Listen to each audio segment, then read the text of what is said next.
दोस्तों इस बारे में तो किसी को भी शक नहीं है कि भारत के अंदर नेशनल हेल्थ इमरजेंसी चल रही है।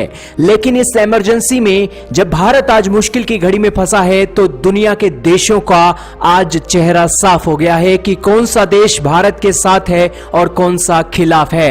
अमेरिका जैसा दोगला देश जो आज भारत के रॉ मटेरियल के ऊपर बैन लगाकर बैठा है, यह दोगली नीति अमेरिका को बहुत भारी पड़ने वाली है। भारत की सरकार इसे नोटिस कर रही है। लेकिन दुनिया के अंदर भारत को सपोर्ट करने वाले देशों की भी कमी नहीं है और इसी के चलते रशिया के बाद फ्रांस ने भारत को अश्योर किया है कि हम आपके साथ कंधे से कंधा जोड़कर खड़े हैं। आप हमें बताइए कि फ्रांस आपको क्या मदद कर सकता है, वो मदद फ्रांस करने के लिए तैयार है। दोस्तों फ्रांस के अंदर भी आज लगातार 60,000, 40,000, 30,000, 50,000 की संख्या में केसेस आ रहे हैं। लेकिन फ्रांस की सरकार आज जिंदा दिली दिखाते हुए आज सपोर्ट करने के लिए तैयार है। यहीं पर आप अमेरिका का एग्जांपल देखिए। अमेरिका को भारत ने मदद की थी जब अमेरिका में केस बढ़ रहे थे, लेकिन आज अमेरिका का राष्ट्रपति जो बिडेन आज इतना निकम्मा है कि वो भारत के लोग जो मर रहे हैं, ऑक्सीजन की कमी हो रही है, उनके लिए एक शब्द भी उसने अब तक नहीं बोला है। हालांकि जो बिडेन जैसे लोग भारत के ऊपर अभी तक एक कमेंट भी नहीं कर सके हैं, लेकिन क्लाइमेट समिट के नाम पर इनसे कितने बड़े बड़े लेक्चर जरूर आप दिलवा सकते हैं।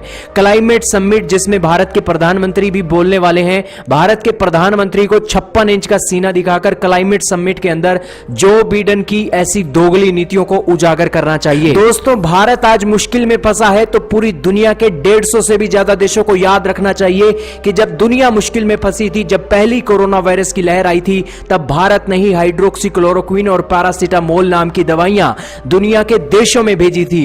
आज भारत के लोगों को सांस नहीं लेने में तकलीफ हो रही है, तो आखिरकार आज दुनिया के वो 150 देश कहां मर गए हैं जिन्हें भारत ने मदद की थी। और आज भारत की स्थिति को देखकर वो 150 देश आंखें बंद करके बैठे हैं। एटलीस्ट एक बयान भी दे देते तो भी भारत का हौसला बहुत ऊंचा हो जाना था। वैसे तो अगर दुनिया के 4 से 5 देश भारत की ऑक्सीजन के मामले में मदद कर देते हैं तो भारत को किसी दुनिया के दूसरे देशों की ओर देखने की भी जरूरत नहीं है।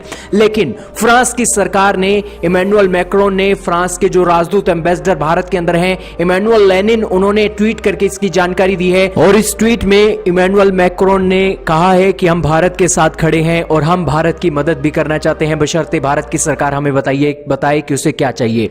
दोस्तों एक सच्चा दोस्त कैसा होता है, फ्रांस से आप समझ ले सकते हैं। फ्रांस जैसा देश ने आज भारत से जो भी व्यक्ति फ्रांस जाता है उसे एक ब्लैक लिस्ट में नहीं डाला है, उनकी भारत से आने वाली फ्लाइटों को एक बंद नहीं किया है, बल्कि फ्रांस ने कहा है कि भारत से जितने भी लोग आएंगे उन्हें 10 दिनों के लिए क्वारंटाइन में रहना होगा।